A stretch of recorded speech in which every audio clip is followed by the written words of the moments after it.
I awoke in a cold sweat, disoriented and breathless. My heart still raced as if my nightmare had followed me into the waking world. In the dream, I found myself walking down a dimly lit alley, shrouded in an eerie mist that swallowed every sound. I could barely see my own hand in front of my face, but it was the figure at the end of the alley that haunted me the most. A creepy man, tall and lanky, with a disfigured face, stood there, his eyes like empty voids, piercing through the darkness.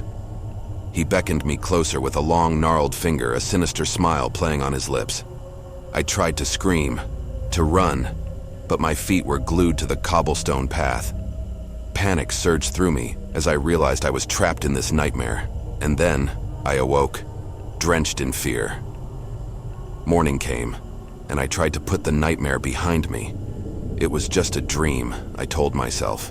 Still, a sense of unease gnawed at me as I went about my day, running errands and trying to keep busy.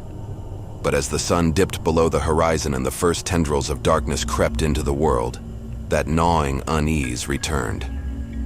I decided to take a shortcut home, a dimly lit alley that I'd used countless times before.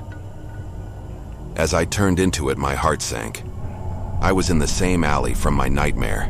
The same mist swirled around me, and there, at the end, stood the creepy man, just as in the dream. His disfigured face twisted into a grin as his eyes locked onto mine. Paralyzed by fear, I couldn't move, just as I couldn't in the nightmare. With every step, he drew closer, his bony finger extended, beckoning me with a cruel familiarity. I finally found my voice, but all that escaped my lips was a feeble whimper. My legs remained glued to the cobblestone, and I was powerless to escape the nightmare that had become a chilling reality. The creepy man's grin widened as he reached out to touch me, his fingers ice cold and clammy. In that moment, I was transported back to the nightmare, and I knew that there was no escape. This horror, this nightmare, had come to life. I never should have ignored that dream. The blurred line between the dream world and reality had torn open, and I was trapped in a waking nightmare. As his fingers brushed against my skin, I realized that I would never wake up from this one, and the horror of my dreams had become the horror of my life. Panic surged, and I summoned all the strength I had left. With a mighty effort, I managed to break free, stumbling back in terror. I turned and ran as fast as my trembling legs could carry me, the sound of the creepy man's sinister laughter echoing in my ears.